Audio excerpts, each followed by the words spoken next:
Uh, that's a true story. My father was the vice president of a bank, of an American bank, and this American bank had a lot of very posh customers in Florence, and most of them were Americans and Britain, living up to the hills. And one of them was the last of a generation of intellectuals, writers, and so on. Probably you know his name. He was Sir Harold Acton. And Sir Harold Acton lived in this gorgeous home, Villa La Pietra. And he told of himself he was not the inhabitant of this mansion. He was just the guardian of this museum.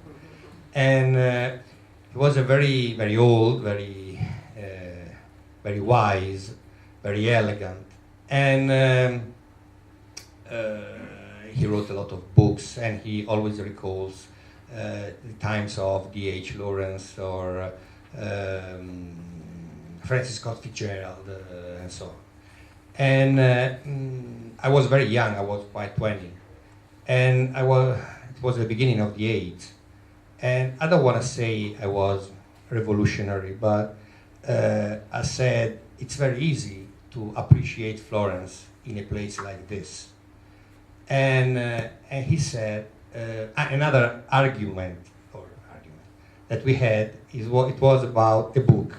The title is The Last Offer, and he dedicated me every books he produced, and I show him this book, this novel, and he told me, and I told him that I didn't believe about the story.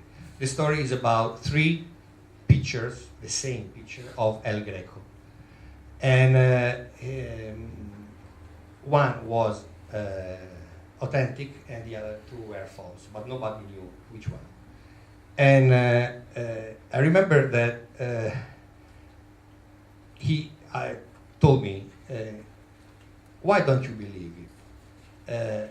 It means that you believe that every picture in the museum is real, is authentic. And I told him, but following your opinion, even the Gioconda could be a false in the Louvre.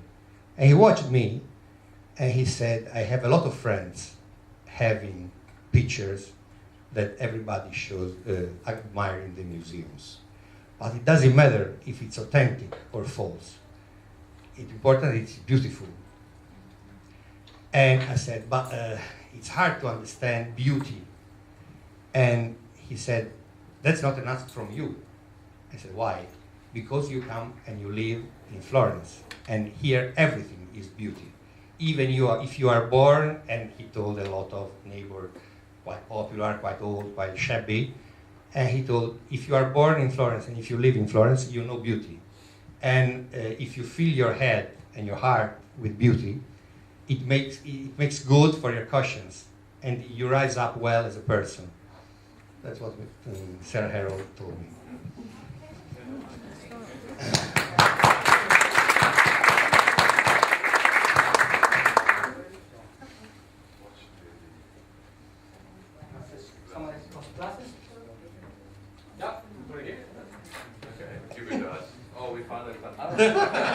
You're rising up some money. Okay, no more questions?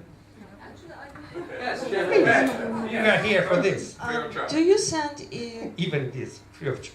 Everything is free to learn.